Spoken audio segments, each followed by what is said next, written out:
It's Barbie night on The Masked Singer, and Group B still has 4 competitors: Bluebell, Goo, Chess Piece, and the Wasp. One will be unmasked before the end of the episode. Let's talk The Masked Singer.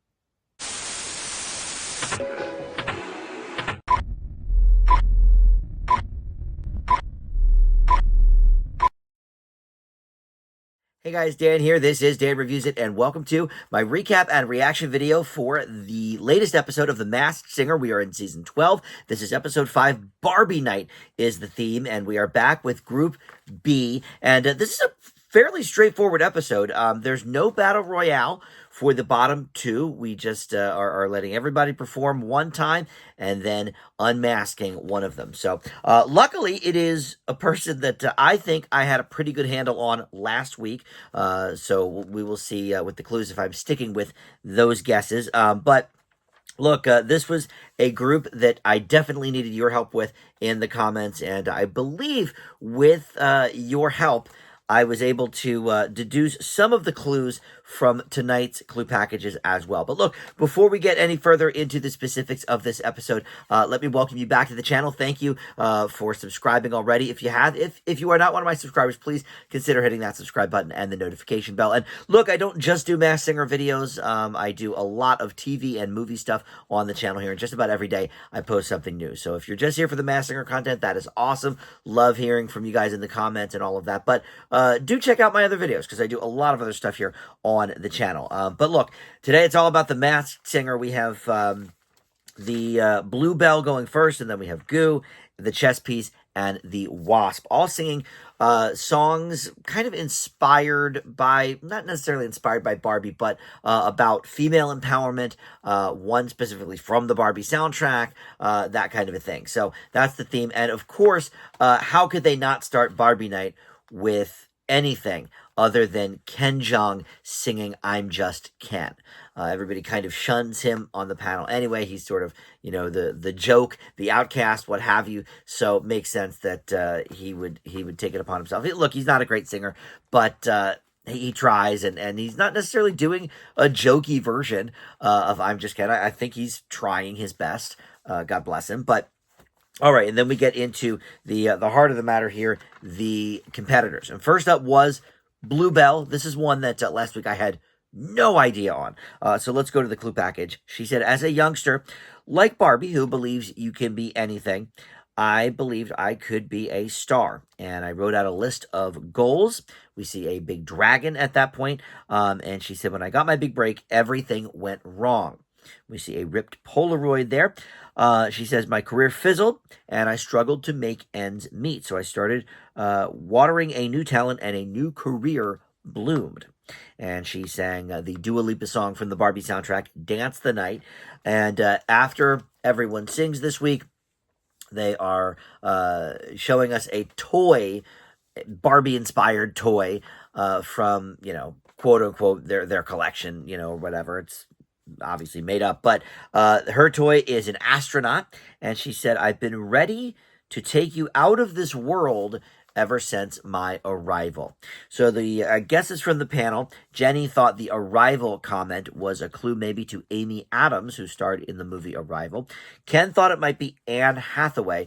Look, I mean, I like these actresses a lot. I don't see a universe, at least in this point in time, that Amy Adams or Anne Hathaway is doing The Masked Singer. So I don't think it's either of them. Let's get them out right away. Now, Robin thought it might be Lindsay Lohan, and that is someone that we have certainly talked about on this show before. Almost every season, someone guesses Lindsay Lohan, and I absolutely could see her doing the show. She obviously has fallen from grace after a lot of, you know, drug and alcohol addictions and a lot of time out in clubs and all of that, and not working on her career. But look, she is coming back around. She is starting to do some movies again. She's done a couple of Netflix holiday movies. And I do believe she was a judge on one of the international Masked Singer shows. I could be wrong on that.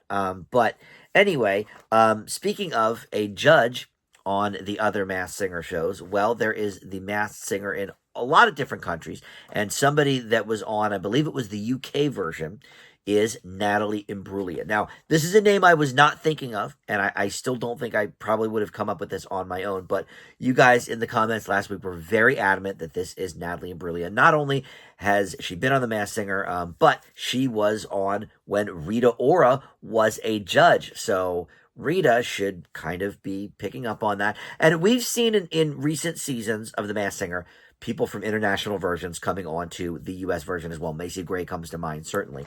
But let's talk about some of these clues. So you have the ripped Polaroid, so that is for her international smash, Torn. And then we saw the dragon. There was like a painting or a drawing of a dragon. And so the judges were saying, oh, maybe it's somebody from, House of the Dragon or the Game of Thrones. But the most recent album from Natalie Imbruglia, released a couple of years ago, is called Firebird. So that could be something with that, too. I mean, a dragon obviously breathes fire. It flies like a bird. So that could be something. Don't know what the astronaut is. The only other thing I really know about Natalie Imbruglia, now, it said last week about her famous relationships. The only person I really remember her being with is Daniel Johns from the rock band Silverchair.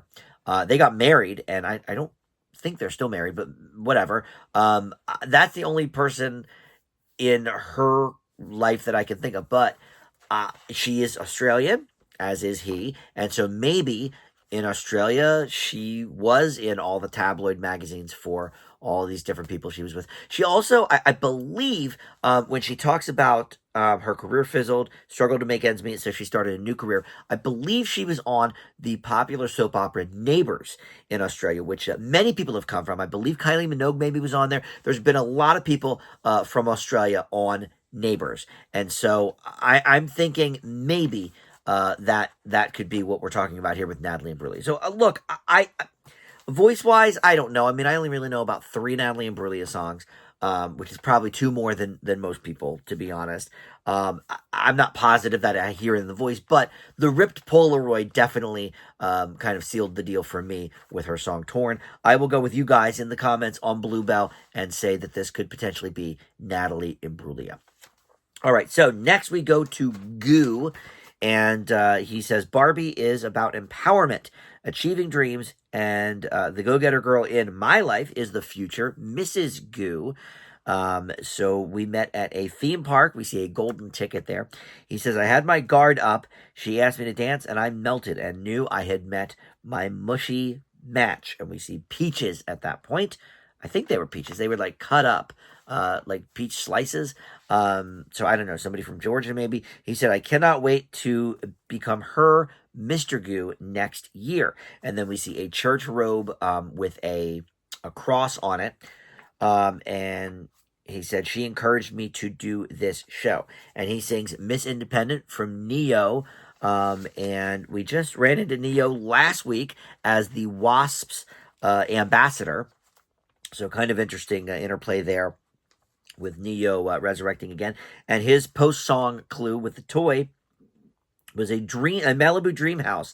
And he said, I know Robin's a fan of this, as his home is in Malibu. These clues, the post-song clues, are really stretches this week. Not a lot of help for me on that. Okay, so from the panel, Robin started naming off people that have houses in Malibu, Robert Downey Jr. and Gerard Butler, he said, although he called him Jerry Butler. He couldn't even remember his name.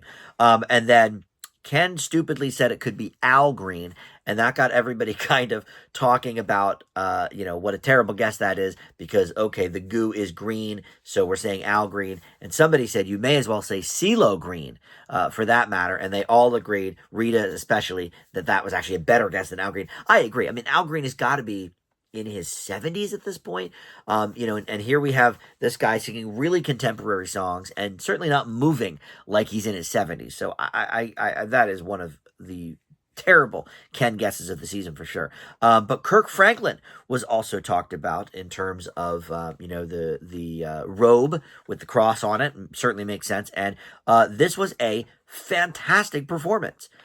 this guy can sing, certainly, and Kirk Franklin can sing. And then Johnny Gill was mentioned as well. I think Jenny said him. Now, he is a member of New Edition. We have some Belle Biv DeVoe clues for the Boys to Men, who are, in theory, the Buffalo. And we had some Michael Bivins references with Yvette Nicole Brown, who got voted out in Group A. So a lot of sort of New Edition Belle Biv DeVoe type of clues around, but I don't think this is Johnny Gill. So look, the brand ambassador, or the masked ambassador, from last week was Keenan Allen for the Goo. And so I was in the mindset of an athlete. None of the guesses from the panel were athletes last week or this week. But I'm still on that ride. You guys said, a lot of you in the comments said Kobe Turner. And he can sing, and he started a cappella groups in high school. I had never heard this name until last week. But I looked him up after you guys said, hey, it's Kobe Turner, and here's a couple of reasons why. I don't know if anybody ever gave me really great reasons why, or they just said, no, it's Kobe Turner, trust us. And so, okay, but here's what I learned about Kobe Turner. Now, he is a current NFL star. I thought the robe was maybe for the Saints, but he doesn't play for the Saints. I think he plays for the LA Rams. But he played college football for the Wake Forest Demon Deacons. And a deacon is, of course, a member of the clergy as well. So I like that guess there. I don't know anything else about him. I don't know if he's engaged to someone or not. So look, just from your guesses last week and my association with the demon deacons and seeing the church robe with a cross on it, which could stand for a deacon, I'll go with you guys. I mean, I did read when I was looking him up about how he had started a few a cappella groups in high school. He loved singing, and he sort of alluded to that last week. Boy, oh boy, I mean, this would be certainly one of the best athletes we've ever had on the show, vocal-wise. I mean, this guy can sing, for sure. So I'll go with you guys and say Kobe Turner for the Goo. All right, so Chess Piece is next, and she is the one voted out. So we will do the clue package and then go to the Take It Off. She said that as a kid, I was targeted by bullies, and every piece of me could be poked at. I loved Barbie as a kid, but I wasn't allowed to play with her. And we see her picking a piece of fruit from a tree that I think is an orange. Which makes sense with my guess from last week. We see an Egyptian queen as well in like a drawing or a painting. She said, I had to take control of my own board and started buying Barbies for myself as an adult. And they even modeled one after me. We see a butterfly. At some point, we see a bank. Apparently, I didn't write that down, but Rita had said that with her guess. And so she sings I'm Every Woman by Shaka Khan, and made more famous for my generation by Whitney Houston. And then her toy is a vanity. That's like the little dresser with the mirror, a Barbie vanity. She says, I have this at home, but the life-size version. So she has a life-size Barbie vanity at home. So this is a Barbie fan. So very pumped to be here for Barbie week. So since she does get unmasked, let's go right to the judges' guesses. And they remained the same from after the song performance and then the end of the show. So Jenny went with something she said last week. She didn't really get to talk this week about her guess, but last week she said Serena Williams, and she stuck with that. Ken went with Issa Rae, which I think is probably the best guess from the panel, because she was obviously in the movie Barbie. There is certainly a Barbie in her likeness, and a couple of these other clues do match up. And Nikki Glazer was her masked ambassador last week, so somebody in the comedy field makes sense. But Rita thought it could be Tyra Banks. That's why apparently there was a bank in the clue package. I missed it, but she was kind of on the idea of supermodel. She said last week Ashley Graham, and now she's thinking maybe it is the queen of America's Next Top Model, Tyra Banks. And Nick liked that guess. He said of all the panel's guesses, he liked that one the most. But Robin went with something he said earlier in the episode, Misty Copeland, who is a dancer. She does have her own Barbie, according to Jenny. I don't know that for sure, but Jenny apparently does. I'm not real familiar with her other than that she's a dancer. But look, last week, I thought this could potentially be Laverne Cox. And the clues this week certainly are allowing me to stick with that. She was picking, I wrote orange as question mark, because I wasn't positive what she was picking from the tree, but orange would certainly make sense with orange is the new black. She does have a Barbie in her image that was a couple of years ago. It was before the Barbie movie, but when Laverne Cox was on a lot of magazine covers talking about LGBTQ issues. Obviously, she is trans, and this explains the rest of the clue package from tonight about, as a kid, not allowed to play with Barbies. Laverne Cox was born a boy, and I was allowed to play with Barbies as a kid. My parents were cool with that. I had a lot of female friends, and I would go to their house and we would play Barbies. Look, even my parents knew at that point. I didn't know I was gay yet, but they sure did. So that all tracks with me that Laverne Cox would not be allowed to play with Barbies as a child, because it's something that boys didn't really do. I mean, what family would not let a girl play with Barbies? Not too many, especially 30, 40 years ago when this person would have been growing up. I mean, that was the toy for all girls to have. So all of this leads me back to my original thought. I think this is Laverne Cox. So let's go to the take it off. Let's see if I got this one right from my first impression. I hope it will be. I love Laverne Cox, by the way. Let's see. Yes, it is. Yes. And nobody guessed her. They're all going crazy. It all made too much sense to me. That was just kind of a stab last week. I was not sure of that guess, but I thought that was a pretty good guess. And I think they have guessed her before, maybe. Does my hair look okay? But yeah, good vocals. I think they made the right choice, though. Of all the vocal performances tonight, this was the weakest, I would say. You surprised us all. What has this experience meant to you? There is something, and I said it the other last week. I have so much trauma around singing, and there was something about Makes this sense. that I thought maybe with the mask on, I can get over some of these fears. Okay, maybe so I she can had a work lot of through nerves with the some singing. of this trauma, and I didn't even realize how deep it was until I started. And what was so much fun about tonight is I got to sing and dance like I did when I was a little kid. Right. And it didn't have to be right, and it didn't have to be perfect. And I just had fun. And hopefully this is the beginning of me healing. All right, well, there you go. Even more of that Good for her. Love some Laverne Cox. All right. Okay, well, that's another one of the books for me. So I've only missed 2 so far this season, so that's pretty good. Let's close on the Wasp. This one, I was pretty sure about last week, but I'm not positive this week. So let's go to the clues here. I had a dream house too, just like Barbie, but I lived with over a dozen family members, all of them hustlers, and we see a crab there. Lots of love in the house, but Dad was missing from the picture, so I had to stand on my own in the real world and find my purpose. But Dad was there when I came home after making it big. I talked to him one-on-one, and he said how proud he was, and for every dark memory in that house, there was a good one. It really was a dream house. And then he sang Skyscraper from Demi Lovato. God, I love that song. I saw Demi Lovato live once, and she was fantastic. It's such a powerful song, and he sang it great. And the post-song clue with the toy were Barbies of different heights, and he said, I take my live performances to new heights.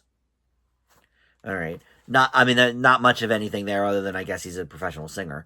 But the guesses from the panel, Miguel, who I'm not too familiar with, but I've heard the name before. Rita said that the crab was making her think of something with Miguel. I forget how she got there. But then Jenny picked up what she was laying down with the ocean stuff with the crab and thought maybe it could be Frank Ocean.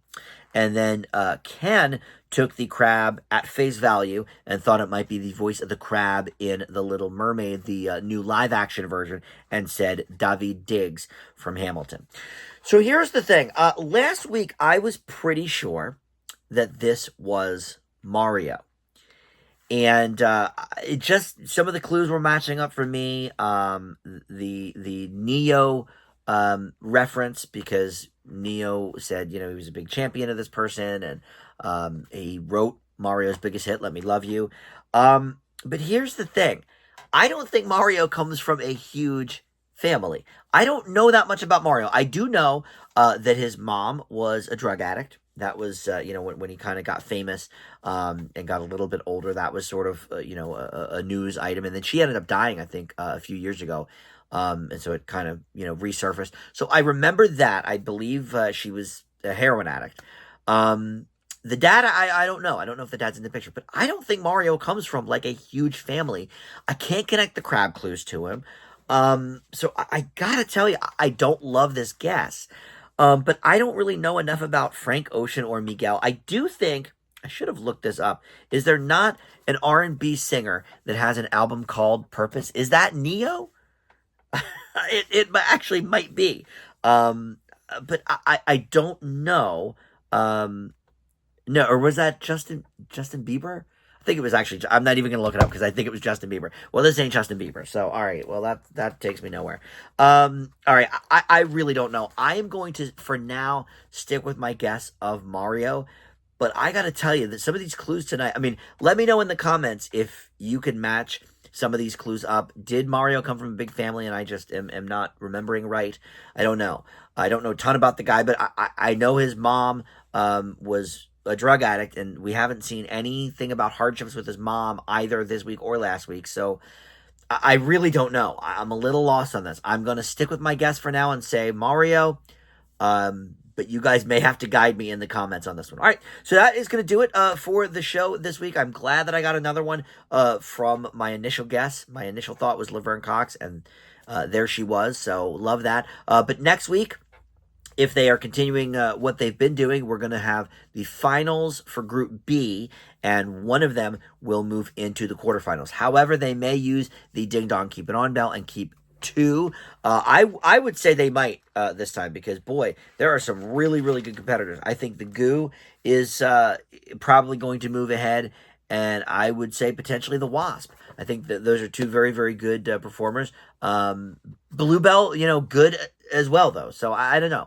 But we will see next week. All right, thank you so much for watching Dan Reviews It. I'll see you next time.